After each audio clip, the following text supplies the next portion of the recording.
So last క్లాసెస్లో alternating current అనే చాప్టర్ని discuss చేసి ఆల్టర్నేటింగ్ కరెంట్ డిఫరెంట్ ఎలిమెంట్స్కి అప్లికేషన్ కూడా డిస్కస్ చేసాం. సో ఆల్టర్నేటింగ్ కరెంట్ రెసిస్టెన్స్ ఎలిమెంట్కి ఇచ్చినప్పుడు alternating current inductor element, alternating current applied to capacitor element discuss చేసాం. At the same time వాటి combinations కూడా discuss చేసాం. ఎలా ఆర్ఎల్, ఆర్సి, ఎల్సి అనే కాంబినేషన్స్ కూడా మనం లాస్ట్ క్లాసెస్లో డిస్కస్ చేసాం. సో లాస్ట్ క్లాసెస్లో వీటితో పాటు సిరీస్ ఆర్ఎల్సి సర్క్యూట్ అనే విషయాన్ని కూడా లాస్ట్ క్లాస్లో డిస్కస్ చేసాం. సో దాని కంటిన్యూషన్ అనమాట. రెజొనెన్స్ ఫ్రీక్వెన్సీ అనేది సిరీస్ ఆర్ఎల్సి సర్క్యూట్ యొక్క కంటిన్యూషన్. ఇప్పుడు ఎక్కడైతే మూడు ఎలిమెంట్స్ కలిపి తీసుకుంటున్నాం, ఏ సర్క్యూట్లో అయితే రెసిస్టర్, ఇండక్టర్, కెపాసిటర్ మొత్తం మూడు ఎలిమెంట్స్ కూడా కలిపి ఒక సర్క్యూట్లో సిరీస్ కాంబినేషన్లో పెడితే సిరీస్ ఆర్ఎల్సి సర్క్యూట్ అవుతుంది. అదే ప్యారలల్ కాంబినేషన్లో పెడితే ప్యారలల్ ఆర్ఎల్సి సర్క్యూట్ అవుతుంది. సో మనం ప్లేస్ చేసుకునే ప్లేస్మెంట్ని బట్టి whether it is a series or parallel అనేది డిసైడ్ చేస్తాం. సో సిరీస్ ఆర్ఎల్సి సర్క్యూట్స్ అయినా ప్యారలల్ ఆర్ఎల్సి సర్క్యూట్స్ అయినా రెజొనెన్స్ అనేది అక్కర్ అవుతుంది. సో ఆ రెజొనెన్స్ కాన్సెప్ట్ ఇప్పుడు మనం డిస్కస్ చేయాలి. సో సిరీస్ ఆర్ఎల్సి సర్క్యూట్లో continuation topic resonance. So resonance అంటే ఫ్రీక్వెన్సీ మ్యాచింగ్ అని చెప్తారు. ఫ్రీక్వెన్సీ మ్యాచింగ్ అంటే దాని అర్థం ఆల్రెడీ సర్క్యూట్స్కి ఉన్న న్యాచురల్ ఫ్రీక్వెన్సీ, మనం ట్యూన్ చేస్తున్న ఫ్రీక్వెన్సీ రెండు ఈక్వల్ అయినప్పుడు ఆ పర్టికులర్ ఫ్రీక్వెన్సీనే రెజొనేటింగ్ ఫ్రీక్వెన్సీ అని అంటారు, అంటే ట్యూనింగ్ ఫ్రీక్వెన్సీ. ఒరిజినల్గా ఉన్న ఫ్రీక్వెన్సీని మనం అప్లై చేస్తున్న ఫ్రీక్వెన్సీ రెండు ఈక్వల్గా ఉంటే వాటిని రెజొనెన్స్ ఫ్రీక్వెన్సీ అని చెప్తాం. సో దానికి డెఫినేషన్ తీసుకున్నట్టయితే the particular frequency of alternating current circuit in a series LCR circuit. So series LCR సర్క్యూట్లో impedance Z becomes minimum and current becomes maximum. ఏ ఫ్రీక్వెన్సీ దగ్గర అయితే ఇంపెడెన్స్ జెడ్ అనేది మినిమం అయ్యి కరెంట్ మాక్సిమం అవుతుందో ఆ పర్టికులర్ ఫ్రీక్వెన్సీని మనం రెజొనేటింగ్ ఫ్రీక్వెన్సీ అని చెప్పుకుంటాం. ఓకే, సో ఆ రెజొనేటింగ్ ఫ్రీక్వెన్సీని స్మాల్ ఎఫ్ నాట్ అనే లెటర్తో కూడా డినోట్ చేస్తాం. ఓకేనా. సో సిరీస్ ఎల్సిఆర్ సర్క్యూట్ తీసుకున్నప్పుడు ఎక్కడైతే మనకి impedance Z is nothing but last క్లాస్లో డిస్కస్ చేసాం, combination of resistance plus reactance. So resistive component, reactive component రెండు ఎడిషన్ అయితే దాన్ని మనం ఇంపెడెన్స్ వాల్యూస్ అని చెప్తాం. సో దాన్ని క్యాపిటల్ జెడ్ అనే లెటర్తో డినోట్ చేస్తామని లాస్ట్ క్లాస్లో డిస్కస్ చేసాం.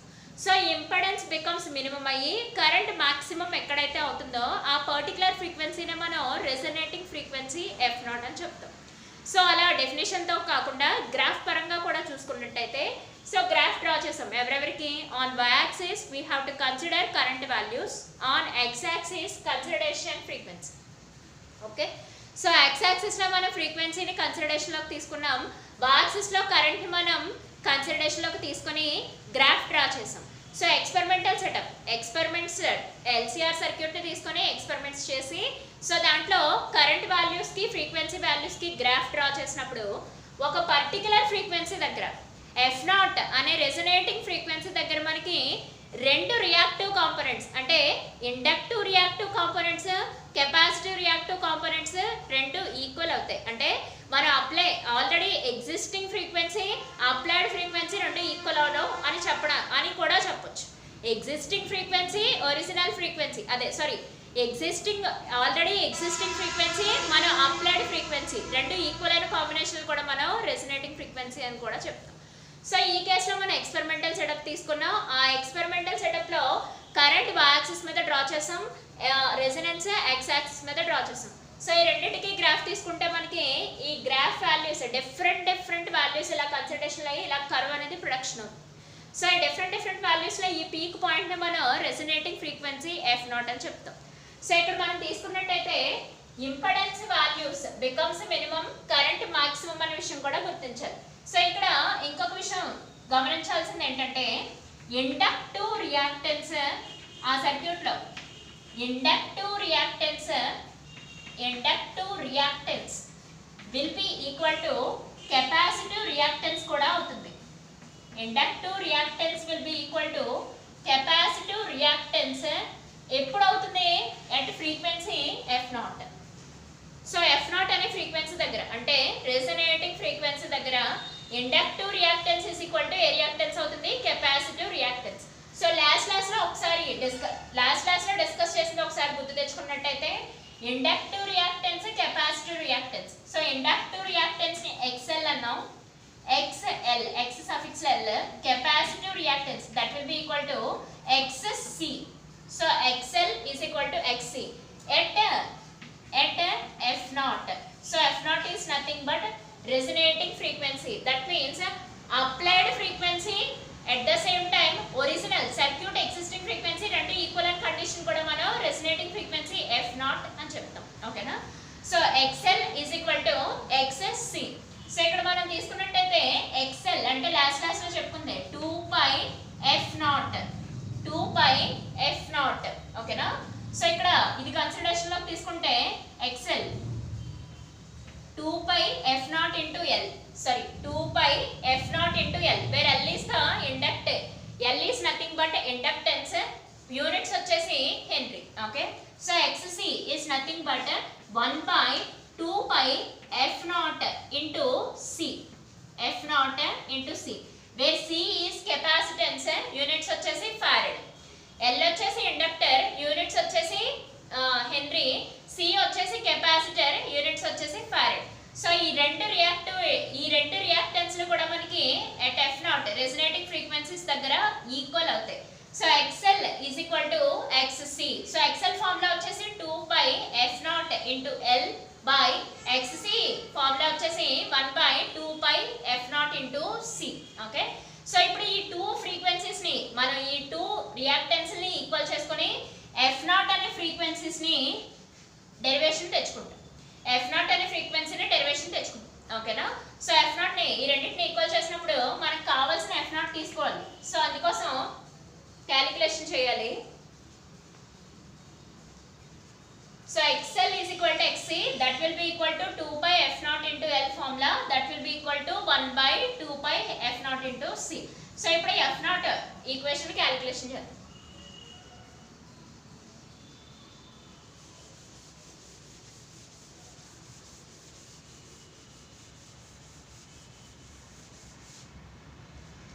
సో ఇక్కడ మనం 1 by 2 pi F naught into C మనకి division 2 pi F naught into C, నేను సర్కిల్ చేస్తుంది డివిజన్ లో ఉంది అవునా? 2 pi F naught into C మనకి డివిజన్ లో ఉంది. సో ఇట్ సైడ్ తీసుకొస్తే ఏమవుతుంది? మల్టిప్లికేషన్ అవుతుంది. సో మల్టిప్లై చేస్తే సిచువేషన్ ఏంటో చూద్దాం. 4 2 pi into F naught into L into 2 pi into F naught into C, that will be equal to 1. So ఇక్కడ డివిజన్ లోని దాన్ని ఇట్ సైడ్ తీసుకెళ్ళి మల్టిప్లికేషన్ పెర్ఫామ్ చేస్తాం.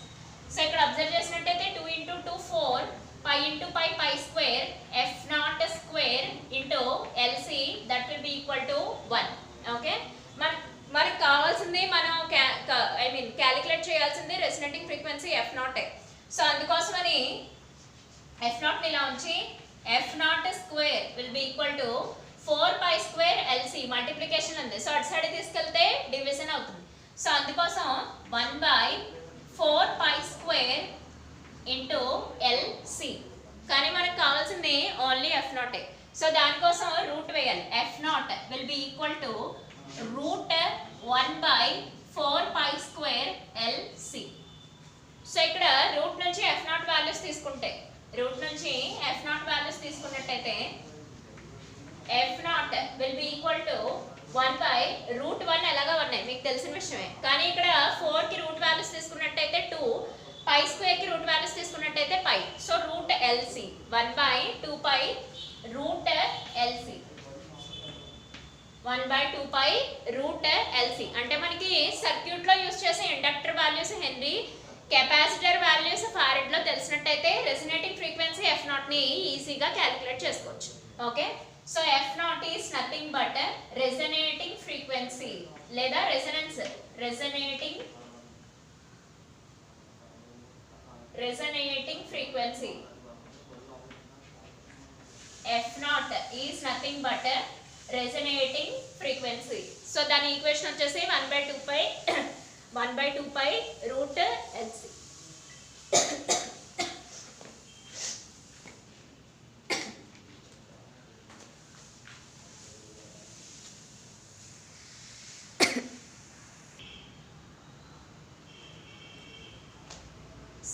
కరెంట్స్ కి సంబంధించి మనకి 3 పాయింట్స్ కూడా important points. So first point వచ్చేసి మీ మాక్సిమం కరెంట్ అక్కర్స్. ఎక్కడైతే రెసిస్టెన్స్ కండిషన్ అక్కర్ అవుతుందో అంటే F0 అనే ఫ్రీక్వెన్సీస్ దగ్గర మనకి మాక్సిమం కరెంట్స్ అనేవి అక్కర్ అవుతాయి. సో సెకండ్ పాయింట్స్ వచ్చేసి peak of the curve depends on the circuit where R is low, peak is high, sharpness of that is called sharpness of resonance. అంటే దాని అర్థం ఏంటంటే పీక్ ఆఫ్ ద కర్వ్ అంటే peak of the curve ఇందాక మనం curve draw చేసుకున్నాం కదా, అదే మళ్ళీ ఒకసారి డ్రా చేసుకోవాలి. సో ఎక్స్పెరిమెంటల్ సెటప్ లో మనం కర్వ్ డ్రా చేసుకున్నట్టయితే y యాక్సిస్ మీద ఏ క్వాంటిటీ తీసుకుంటాం? కరెంట్. సో y యాక్సిస్ మీద కరెంట్ ని కన్సిడరేషన్ లో తీసుకుంటాం. సో x యాక్సిస్ మీద మనం ఎవరిని కన్సిడరేషన్ లోకి తీసుకోవాలి? ఫ్రీక్వెన్సీస్ ని కన్సిడరేషన్ లోకి తీసుకోవాలి. సో ఫ్రీక్వెన్సీని కన్సిడరేషన్ లోకి తీసుకుంటాం. సో y యాక్సిస్ లో వచ్చేసి మనం కరెంట్, x యాక్సిస్ లో మనం ఫ్రీక్వెన్సీని కన్సిడరేషన్ లోకి తీసుకుంటాం. సో ఇప్పుడు కర్వ్స్ డ్రా చేసినట్టయితే ఇలా కర్వ్ డ్రా చేస్తాం. సో ఇది క్యాపిటల్ R వాల్యూస్ కి, సో ఇది 2R వాల్యూస్ కి. R is nothing but resistance. మళ్ళీ ఇది ఎక్కడి నుంచి వచ్చిందని అనుకోవద్దు. R is nothing but resistance. So ఇక్కడ దీన్నే పీక్ వాల్యూస్ అని అంటారు. పీక్ ఆఫ్ కర్వ్ అంటే ఏదో కాదు, peak of curve is nothing but curve కొన్న పీక్ వాల్యూస్ అని అర్థం. అంటే ఇవి హైయెస్ట్ వాల్యూస్ అని అర్థం. So peak of curve depends on the circuit resistance మీద డిపెండ్ అవుతుంది. R is nothing but resistance అని అర్థం. ఒకవేళ రెసిస్టెన్స్ వాల్యూస్ కనుక తక్కువగా ఉన్నట్టయితే పీక్ వాల్యూస్ హైగా ఉంటాయట. ఆ పీక్ వాల్యూస్ హైగా ఉన్న వాటిని షార్ప్నెస్ ఆఫ్ రెసిస్టెన్స్ అని పిలవచ్చు. So sharpness of resistance maximum ఒక 3 పాయింట్స్ దగ్గర అక్కర్ అవుతుంది అంతే. మిగతా అన్ని చోట్ల కూడా మనం షార్ప్నెస్ ఆఫ్ రెసిస్టెన్స్ అని పిలవక్కర్లా. సో ఈ 3 పాయింట్స్ ని మనం షార్ప్నెస్ ఆఫ్ రెసిస్టెన్స్ అని తీసుకుంటే సరిపోతుంది. ఎక్కడైతే రెసిస్టెన్స్ వాల్యూస్ మనకి లోగా ఉంటాయో అక్కడ పీక్ వాల్యూస్ అనేవి హైగా ఉంటాయి. అంటే రెసిస్టెన్స్ పీక్ ఆఫ్ కర్వ్ రెండు వైస్ వర్సాలో ఉంటాయి. ఒకటి రైస్ అయితే రెండో డౌన్ అవుతుంది. అంటే ఆర్ కనుక లోగా ఉన్నట్టయితే పీక్ ఆఫ్ ద కర్వ్ హైగా ఉంటుంది. ఒకవేళ రెసిస్టెన్స్ వాల్యూస్ కనుక హైగా ఉన్నట్టయితే peak of the curve down లో ఉన్నట్టు ఉంటుంది. అది మీకు ఈ డయాగ్రామ్ లోనే అర్థమవుతుంది. ఇది తీసుకుంది R, కానీ ఇది డబల్ ఆఫ్ రెసిస్టెన్స్, అవునా? సో అందుకని peak of the curve decrease అవుతూ వచ్చింది. ఒకవేళ 3R తీసుకున్నట్టయితే ఇంకా డౌన్కి వస్తుంది. అదే 4R తీసుకున్నట్టయితే ఇంకా డౌన్కి. So based on the resistance peak of the curve అనేది డిసైడ్ అవుతూ ఉంటుంది అనమాట. So peak of the curve is nothing but sharpness of resistance అని చెప్తాం. అది సెకండ్ పాయింట్.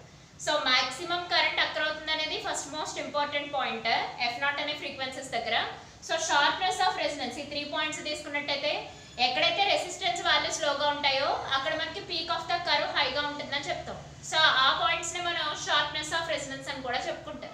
సో అంటే resistance peak of the curve రెండు డైరెక్ట్లీ ప్రపోర్షనల్ కాదు, inversely proportional.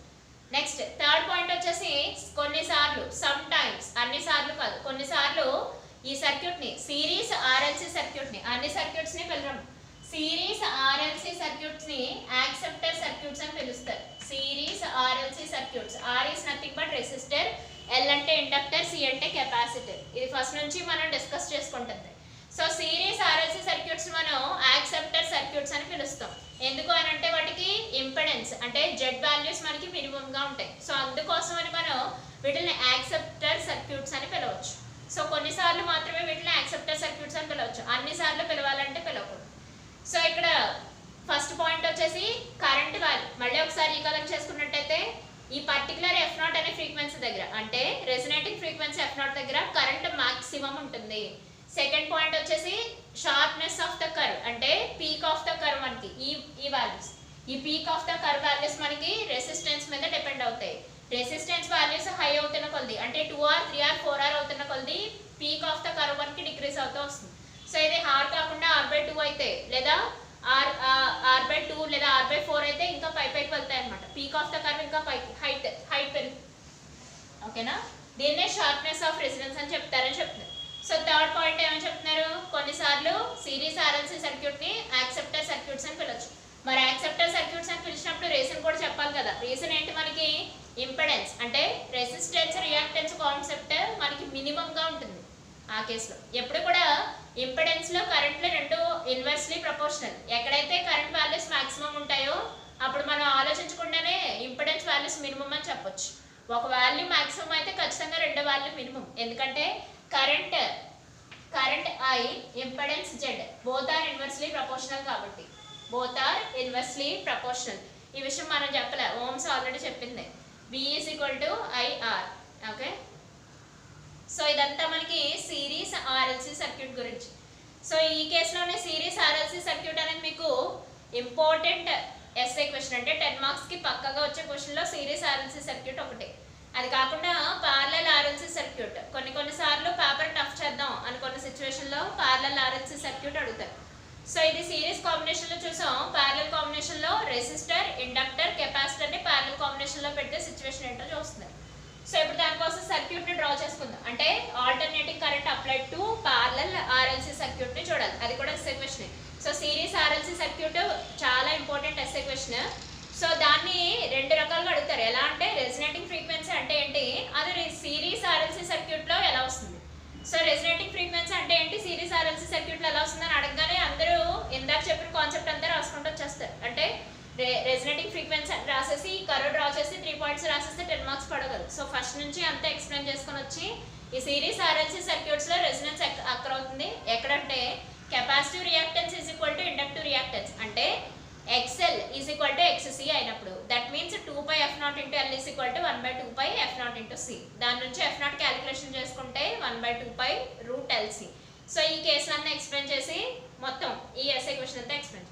So next concept parallel RLC circuit. So ఈ ప్యారలల్ RLC సర్క్యూట్లో Kirchhoff's laws తీసుకోవాలి మళ్ళీ.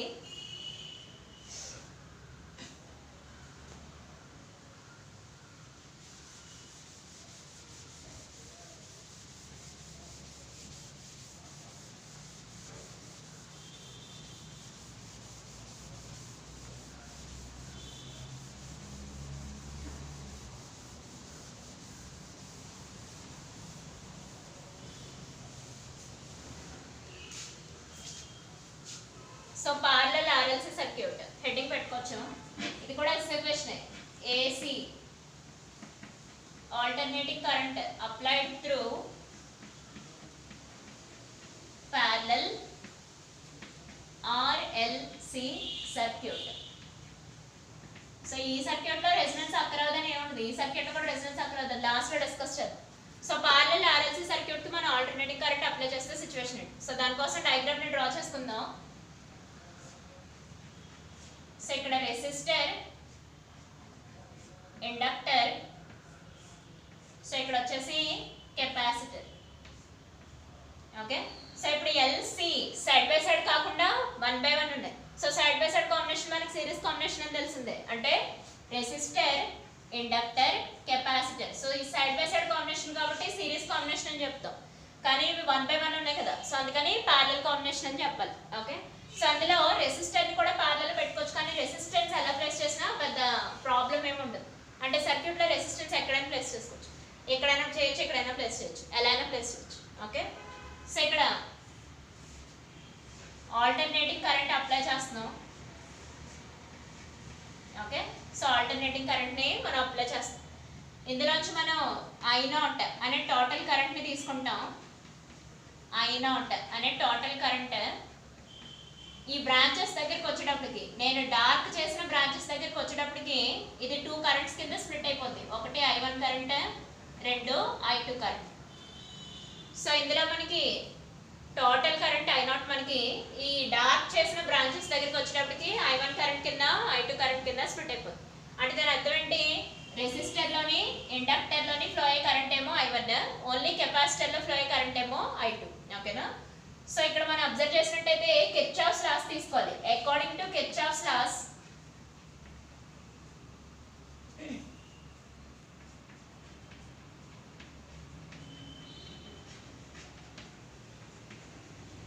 సో మనం కిర్చాఫ్స్ లాస్ ని యూజ్ చేసుకుంటాం. కిర్చాఫ్స్ ఏం చెప్తున్నారంటే total current is equal to I1 + I2 అని చెప్తారు అంతే. అంటే టోటల్ కరెంట్ బ్రాంచెస్ లో ఎంత కరెంట్ ఫ్లో అవుతుందో వాటి సమ్కి ఈక్వల్ అని చెప్తా ఉంది. That means I0 is equal to I1 + I2. అంటే total current will be equal to branches లో ఫ్లో అయ్యే కరెంట్ సమ్మేషన్ కి ఈక్వల్ అని చెప్తాం. సో ఇది ఇంపెడెన్స్ వాల్యూస్ కి ఈక్వల్ చేసి రాసుకుందాం. వోల్టేజ్ సేమ్ అని అనుకుంటే, సో వోల్టేజ్ ప్యారలల్ కాంబినేషన్ లో ఎప్పుడు సేమ్ అని అనుకోవడం ఏం అవసరం లేదు. ప్యారలల్ కాంబినేషన్ లో వోల్టేజ్ ఎప్పుడు సేమే. సో ఇక్కడ ఆ విషయం కూడా రాసుకుందాం. In parallel RLC circuit, parallel RLC అనే కాదమ్మా, ప్యారలల్ సర్క్యూట్లో ఏ ఎలిమెంట్ అయినా ప్యారలల్ కాంబినేషన్ లో తీసుకుంటే అక్కడ ఖచ్చితంగా వోల్టేజ్ వాల్యూస్ సేమ్ గా ఉంటాయి. Same as supply voltage. అంటే నువ్వు ఇక్కడ ఎంత వోల్టేజ్ అయితే అప్లై చేస్తున్నావో ఇక్కడ అంతే వోల్టేజ్, ఇక్కడ అంతే వోల్టేజ్ వస్తుంది. ప్యారలల్ కాంబినేషన్ బెస్ట్ ఎగ్జాంపుల్ మన ఇళ్ళే. మనకి ఫ్రిడ్జ్ దగ్గర ఒక 120 వచ్చి ఏసీ దగ్గర ఒక 140 అలా ఏం రాదు. ఎక్కడ చూసినా 230 వోల్ట్స్ వస్తుంది. అర్థమైందా? అంటే మన ఇల్లు ప్యారలల్ కాంబినేషన్ కి బెస్ట్ ఎగ్జాంపుల్. మన ఇళ్లలో కనెక్ట్ అయ్యే ప్రతి ఎలక్ట్రికల్ ఎక్విప్మెంట్ కూడా ప్యారలల్ కాంబినేషన్ లోనే కనెక్ట్ అవుద్ది. అందుకనే ఒకటి ఫెయిల్ అయినా సరే రిమైనింగ్ కరెంట్, అంటే ఫర్ ఎగ్జాంపుల్ ఏదైనా స్టెబిలైజర్ ఏదైనా కంప్లైంట్ వచ్చి ఫ్రిడ్జ్ ఆగిపోయినా సరే రిమైనింగ్ అన్ని వర్క్ చేస్తూ ఉంటాయి. సో ప్యారలల్ కాంబినేషన్ దానికి యూస్. అదే సిరీస్ కాంబినేషన్ లో ఒకటి పోయిందనుకో మిగతా అన్ని కూడా పోతాయి. అందుకని ఇళ్ళన్నీ కూడా మాక్సిమం ప్యారలల్ కాంబినేషన్లకే ఇస్తారు. సో ఇది ప్యారలల్ కాంబినేషన్ లో ఇక్కడ మనం ఈ ఏసీ అని రాసాను చూసారా, ఇక్కడ ఎంత అయితే వోల్టేజ్ ఇస్తున్నామో ఇక్కడ వోల్టేజ్, ఇక్కడ వోల్టేజ్, ఇక్కడ వోల్టేజ్, అంటే ఈ బ్రాంచ్ లో ఈ 3 బ్రాంచెస్ లో వోల్టేజ్ సేమ్ గా ఉంటాయి parallel combination. So in parallel RLC circuit voltage is same. Voltage is same as supply voltage. Same as supply voltage. అంటే నువ్వు సప్లైకి ఎంత వోల్టేజ్ ఇస్తున్నావో ఆ బ్రాంచెస్ లో కూడా అంతే వోల్టేజ్ వస్తుంది. Same as supply voltage. ఇది ఒక ఇంపార్టెంట్ పాయింట్. సిరీస్ లో అయితే వోల్టేజ్ సేమ్ గా ఉంటుంది, డివిజన్ అయిపోతూ ఉంటుంది. అంటే ఒకటి పోతే రిమైనింగ్ కూడా పోతాయి. అదే ప్యారలల్ RLC సర్క్యూట్ లో ప్రాబ్లం ఉండదు. ఓకే, ప్యారలల్ RLC సర్క్యూట్ కి voltage same as supply voltage. So దానికోసం మనం కరెంట్ తీసుకున్నాం కదా, కిర్చాఫ్స్ లాస్ ని బేస్ చేసుకున్నాం. వోల్టేజ్ సేమ్ కొన్నప్పుడు ఇంకా సిచ్యువేషన్ ఏంటి, క్యాన్సిల్ అయిపోతుంది.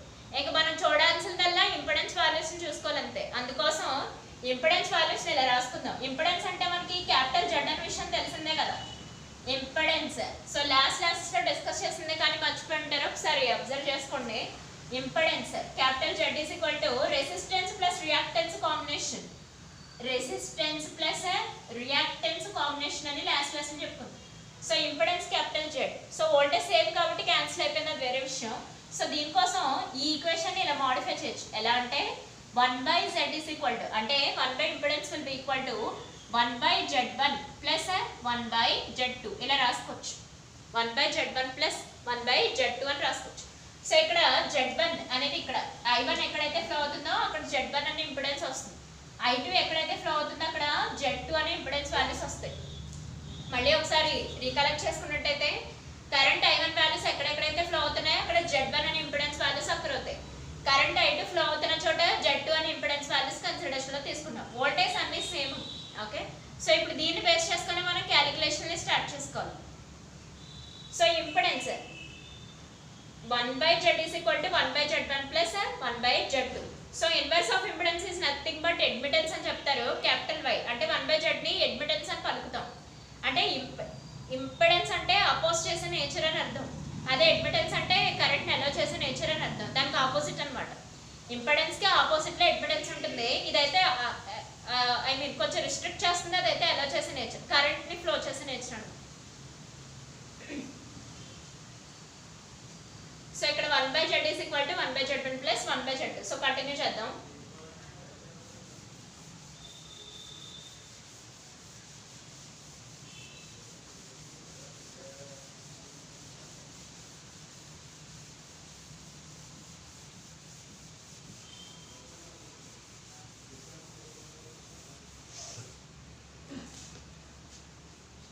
So 1/Z is equal to 1/Z1 plus 1/Z2.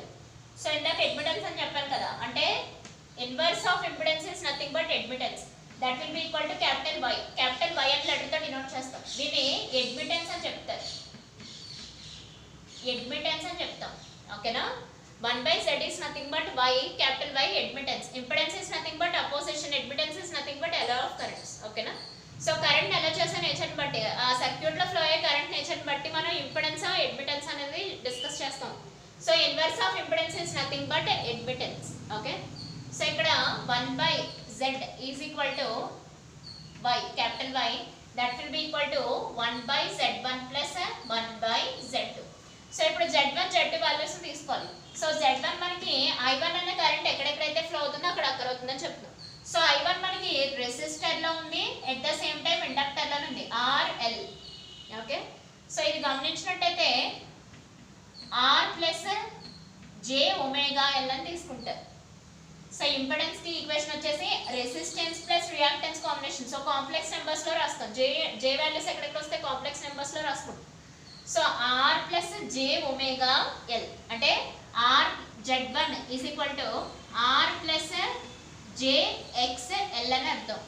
Okay, where confuse అవుతుంది అసలు. XL is equal to inductive reactance. XL is equal to inductive reactance. XL is nothing but inductive reactance. That will be equal to XL is equal to omega into L. ఓకేనా? So ఇక్కడ మీరు observe చేసినట్టయితే నేను complex numbers లో రాసినంతే, పెద్దగా difference ఏం లేదు. ఇక్కడ కాంప్లెక్స్ నెంబర్స్ లో డిస్కస్ చేసాం అంతే. వీటిని జెడ్ వాల్యూస్, జెడ్ అంటే ఏంటి మనకి ఇంపెడెన్స్ వాల్యూస్ అవునా. సో కాంప్లెక్స్ నెంబర్స్ లో డిస్కస్ చేసాం. సో ఇంపెడెన్స్ వాల్యూస్ ని మనం కాంప్లెక్స్ నెంబర్స్ లో డిస్కస్ చేసాం. ఎలా అని ఆర్ ప్లస్ జే ఒమేగా ఎల్ అని తీసుకున్నాం అంతేనా. సో ఇక్కడ దాన్ని ఇలా కూడా రాసుకోవచ్చు. Z1 is equal to R plus J into XL అని రాసాం. Okay, where XL is nothing but inductive reactance. XL will be equal to formula omega into L. మనకి తెలిసిన విషయం యాంగులర్ ఫ్రీక్వెన్సీ అంటే 2/f అనే విషయం. ఆల్రెడీ ఇంటర్ ఫస్ట్ ఇయర్ నుంచి చదువుతూ ఉంటారు యాంగులర్ ఫ్రీక్వెన్సీ అంటే ఏంటో. Angular frequency is nothing but formula 2πf. f అంటే ఫ్రీక్వెన్సీ మనకి. ఆ ఫ్రీక్వెన్సీని ఇందాక మనం రెసొనేటింగ్ ఫ్రీక్వెన్సీ అని క్యాలిక్యులేట్ చేసాం. సో ఇక్కడ కూడా క్యాలిక్యులేట్ చేయాలి. సో ఇంపెడెన్స్ వాల్యూస్ ని నేను కాంప్లెక్స్ నెంబర్స్ ఫామ్ లో రిప్రజెంట్ చేశాను. సో దాన్ని ఎలా రాసాం? ఆర్ ప్లస్ జే ఒమేగా ఎల్ లేదా ఆర్ ప్లస్ జే ఇంటూ ఎక్స్ఎల్. సో ఇంకా Z2 వాల్యూస్ ని రాసుకోవాలి. సో Z2 వాల్యూస్ ని రాదు. సో Z2 వాల్యూస్ మనకి Z2. So Z2 values only capacitor ఉన్న బ్రాంచ్ లో అక్కర్ అవుతుంది. ఓన్లీ కెపాసిటర్ ఉన్న బ్రాంచ్ లో అక్కర్ అవుతుంది. అందుకోసం దీన్ని ఎలా రాద్దాం? Z2 will be equal to 1/j omega C అని రాసుకోవచ్చు. 1/j omega C, where C is capacitor, omega is nothing but angular frequency. So small j values తో రాసామంటే అవి ఏ నెంబర్స్? ఆబ్వియస్ గా కాంప్లెక్స్ నెంబర్స్. ఓకేనా? సో ఇప్పుడు 1/z లేదా capital Y will be equal to, so capital Y will be equal to 1/, so Z1 place లో ఎవరిని substitute చేయాలి? Z1. So Z1 place లో ఎవరిని సబ్స్టిట్యూట్ చేద్దాం? R plus J omega L ని సబ్స్టిట్యూట్ చేద్దాం. సో Z1 ప్లేస్ లో R plus J omega L substitute చేశాను. Z2 ప్లేస్ లో 1/1 J ఒమేగా C అంటే 1/1 J ఒమేగా C ని సబ్స్టిట్యూట్ చేశాను. సో ఇక్కడ మళ్ళీ కన్ఫ్యూజ్ లేకుండా రికలెక్ట్ చేసుకున్నట్టయితే Z1 values R plus J omega L, Z2 values వచ్చేసి 1/j ఒమేగా C. సో ఈ ఈక్వేషన్ లో రాసాను అంతే. సో ఇక్కడ హైలైట్ చేస్తున్నాను కదా, ఇక్కడ మీరు అబ్జర్వ్ చేసినట్టయితే ఈ హైలైట్ చేసిన ఈక్వేషన్ లో రాసాను. అంటే admittance Y will be equal to 1/Z1 plus 1/Z2 అని రాసాను. సో ఇక్కడ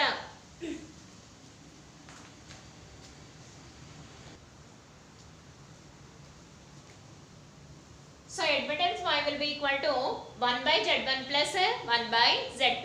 ఓకే, సో ఇది 1/1 J ఒమేగా C ఉంది కదా, దీన్ని ఎలా రాసుకోవచ్చు? ఇది ఎలా పైకి వెళ్ళిపోతుంది కదా, అంటే J ఒమేగా C అవుతుంది అవునా.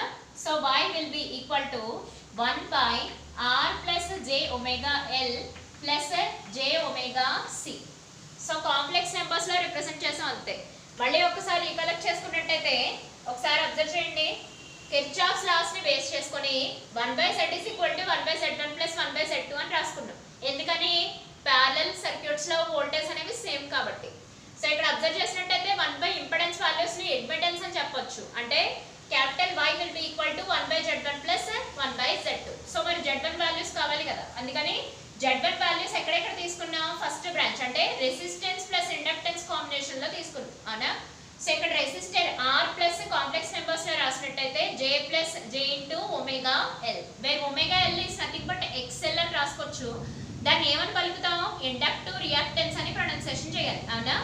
So Z1 will be equal to R plus J into XL లేదా R plus J omega L. Okay, so ఇక్కడ మనం అబ్జర్వ్ చేసినట్టయితే Z2 అనేది కెపాసిటర్ బ్రాంచ్ లో అక్కర్ అవుతుంది. సో దానికోసం Z2 ప్లస్ కాంప్లెక్స్ నెంబర్స్ లో రాసుకున్నట్టయితే 1/j ఒమేగా C అని రాసుకున్నాం. ఓకేనా. So 1/j omega C. మరి ఇక్కడ రెసిస్టెన్స్ ఎందుకు రాలేదు? ఈ సర్క్యూట్ లో అంటే మనం తీసుకున్న ఈ బ్రాంచ్ లో ఓన్లీ కెపాసిటరే ప్రెసెంట్ అయింది, రెసిస్టర్ ప్రెసెంట్ అయ్యలేదు. అందుకోసం 1/j ఒమేగా C అని రాస్తే సరిపోతుంది. and capital Y will be equal to 1 by Z1 plus 1 by Z2. So Z1 place లో R plus j omega L, Z2 place లో 1 by j omega C ని రాస్తాం. So ఇది calculation చేసినట్టయితే 1 by j omega C పైకి వెళ్తుంది, that will be equal to j omega C, అంటే 1 by R plus j omega L plus j omega C అని రాస్తాం. సో ఇప్పుడు మనం ఈ క్యాలిక్యులేషన్ ని పెర్ఫామ్ చేయాలి. ఈ ఈక్వేషన్ చూసుకొని ఈ క్యాలిక్యులేషన్ ని పెర్ఫామ్ చేసుకోవాలి. అంటే అడ్మిటెన్స్ y ఫస్ట్ ఈ టర్మ్ ఉంది కదా, ఈ టర్మ్ ని రేషనలైజ్ చేసుకొని పర్ఫామ్ చేద్దాం, అది నెక్స్ట్ క్లాస్ లో చూద్దాం. ఓకే, సో ఇదంతా అడ్మిటెన్స్ కి సంబంధించిన కాన్సెప్ట్. ఇది మనకి ప్యారలల్ ఆర్ఎల్సి సర్క్యూట్స్ లో చూస్తుంది. ఓకేనా, సో ఇది రేషనలైజ్ చేసి మళ్ళీ ఈక్వేషన్స్ తేవాలి, అది నెక్స్ట్ క్లాస్ లో డిస్కస్ చేద్దాం.